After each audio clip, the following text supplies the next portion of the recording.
this game is to collect these location cards, and the location cards are what give you points. And so at the end of the game, you're going to count up the person who has the most amount of coin, and then that's the winner. So you guys want to just take meeples if you have a particular color that you're partial to. The best time in this sort of meeting. Oh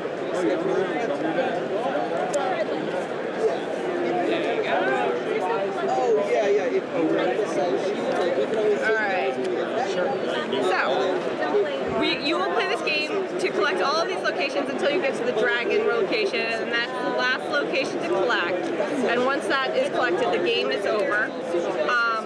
What you're trying to do is you're trying to either sneak, search, or storm for these different locations, and that is indicated on the bottom, the different point value you must match or beat to place a meeple. Now, if you decide to, in this case, search and do the same number, anything with a gold circle around it, on that, if you go that route, you get to place 2 meeples. The card is full when all of these little circles are full. However, and in fact, you should look at your hands. If any of you have goblins, I should toss them out. Okay. So, however, if it says goblin, it has a goblin. So, say a goblin came up. Goblins also take up some of these spaces. And so say when you went to go draw, you drew a goblin. And what about opening hand? If I had them in my opening hand, they would come out. You just start again. Okay. Yeah. So if you have them in your opening hand, they should go. So in this case, it says middle, so goblin goes to the middle card. And it could say left or right. Okay. And the goblins are taking up those spaces you want to fill. So that's the problem. Once all the spaces are filled, if you have the majority of meeples on the card, you get the highest point value, and you take that as coins. And then you majority. Okay. Yeah, and if you keep your coin face down, nobody has to know what you have. So if you have the second most meeples on there, and the goblins are counted in the count. So the goblins, if you have 2 goblins and you have 2 goblins, you don't get any of the second value. However, if you have 3 and there's 2 goblins, you get that 5 points. Somebody else got the 11. And the person who collects the location card, the person who has the majority, gets to also take these dragon coin too. Dragon coin are worth +5 at the end. The person with the most dragon coin or worth gets +5. Everybody else does not have the most, doesn't get that.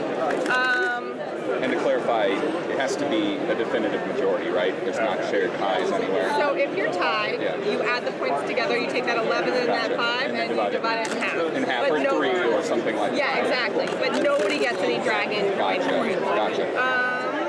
Okay, if you go to try to go for this, like you have, you're going to sneak and you're going to do 1, 2, 3 for this card, and you fail. Yeah, if you want to sneak, say that's what you did, and you rolled and you did not make a 5 or higher, which would be unlikely, then you get to take your hand back in, but you must put one of your meeples in this academy. Okay, and then for every card I play, I roll a die? Is that? Yes. Okay. So yeah, every card you play down, you get to pick up one of these die. They're 1 through 4 die, rather than 1 through 6. Okay. Same as Dragon would. Okay. So you must place a meeple into the Adventurers Academy.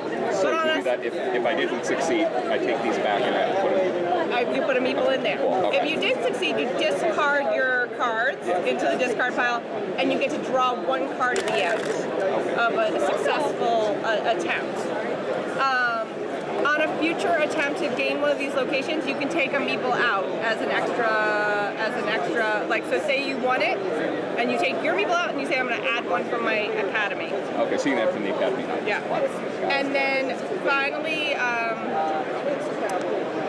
if you don't have a lot of cards in your hand to get anything, on your turn you can take what is called a rest, which means you get to draw 2 cards rather than draw 1. And so your turn could just be draw 2 cards. But other than that, except for a successful attempt on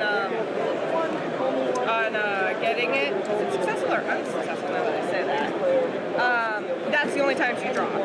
I'll look that up in a moment. So, I will stick with you through a round, and yeah. Do you want to go first since you played Dragonwood before?